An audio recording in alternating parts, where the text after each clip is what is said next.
Hey, what's up, guys? Randall from OddsJam back with you this week for the anytime touchdown scorer parlay, as well as a parlay that I've put together in the NFL this week that I think has a pretty good chance at coming through for us. We've not had the best of luck with parlays, as we've missed several by one leg these last few weeks. And then these last few days, if you've been following on Twitter, where I do the giveaways at Randall K Bets.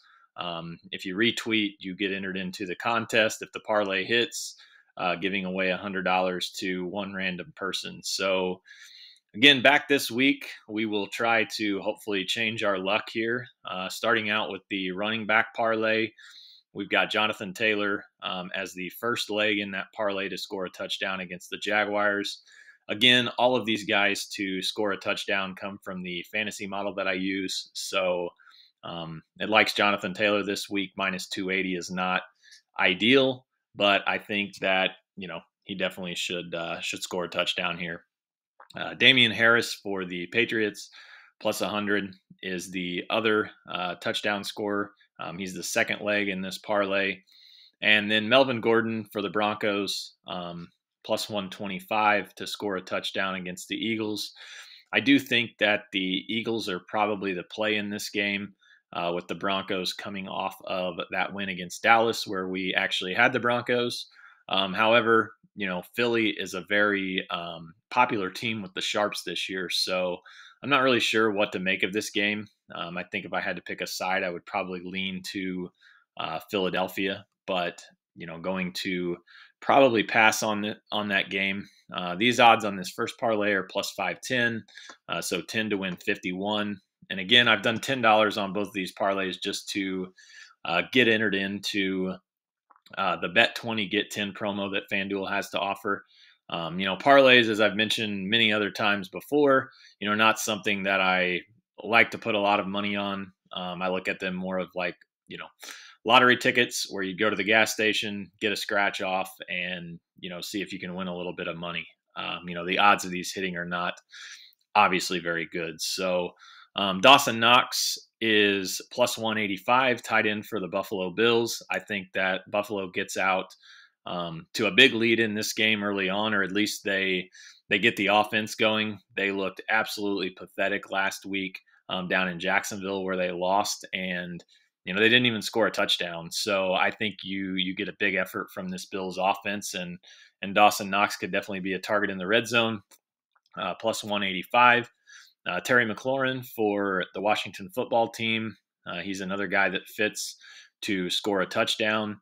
One thing that I do like to look at too in these games are games that have high totals because, obviously you need points to be scored if people are going to, score touchdowns. Scoring touchdowns results to points being scored. So Terry McLaurin plus 145. And then the last one, Hunter Renfrow. He fits plus 185 against the Kansas City Chiefs to get in the end zone. Again, this one is plus 1890, so 10 to win 189. I actually like the Raiders a lot in this spot. The line's 2.5. It's very inviting to take Kansas City. I'll probably buy this 2-3. I am a little bit concerned with the fact that the Raiders have had all of the drama going on, with Gruden a few weeks ago, and then the, terrible tragedy with Henry Ruggs, and the other individual that was involved in that as well. So not a good situation for this football team. And, I do like the Raiders in this spot, but we'll see where that line is on Sunday. And then the 5-leg parlay that I've put together this week, Dallas minus 6.5 against Atlanta. I'm not really sure. I mean, this line opened up Dallas minus 9.5, and it's been bet down to 7.5. I put it as 6.5 in the parlay just to get through that key number. I think Dallas should be able to name the score against this Atlanta team coming off of a win against the Saints, who had beat Tampa Bay the week before. And speaking of the Saints, this is actually my top play of the week. Saints plus 3.5 on the parlay. It's actually plus 2.5. Tennessee has beaten everybody they've faced here. They beat the Chiefs, they beat the Bills, they beat the Colts, they beat the Rams.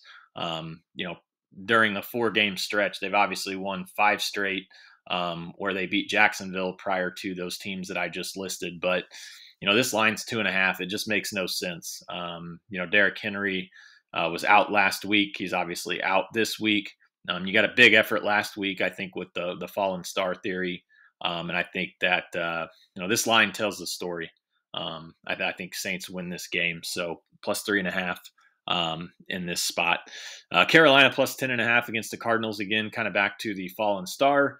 Kyler Murray was out last week. Cardinals won the game. It appears that he may be back this week, at least as I'm recording this. But if he's not, there's no way Colt McCoy does what he did last week. And, the Panthers just signed Cam Newton. We'll see if it's him. We'll see if it's PJ Walker. Either way, I think that 10.5 is just too many. I think Carolina could potentially be live in this game. And then the Raiders plus 3.5. I mentioned that. And San Francisco plus 4. Got absolutely embarrassed at home last week against the Arizona Cardinals, who are without Kyler Murray. I think you see a big effort out of them this week. And I think the narrative is that this Rams team cannot lose 2 in a row. And I think that they absolutely can. They just got Von Miller, and now they signed the clown OBJ. So, this team is turning into a circus very quickly. And I think that there is some definite value on the Niners come Monday night. And, if we can get it to Monday night, we'll see where the line's at. We'll see what the cash out's at and go from there. So I appreciate you guys tuning in, and we'll be back next week, hopefully having cashed a couple of these parlays. Enjoy your Sunday in the NFL.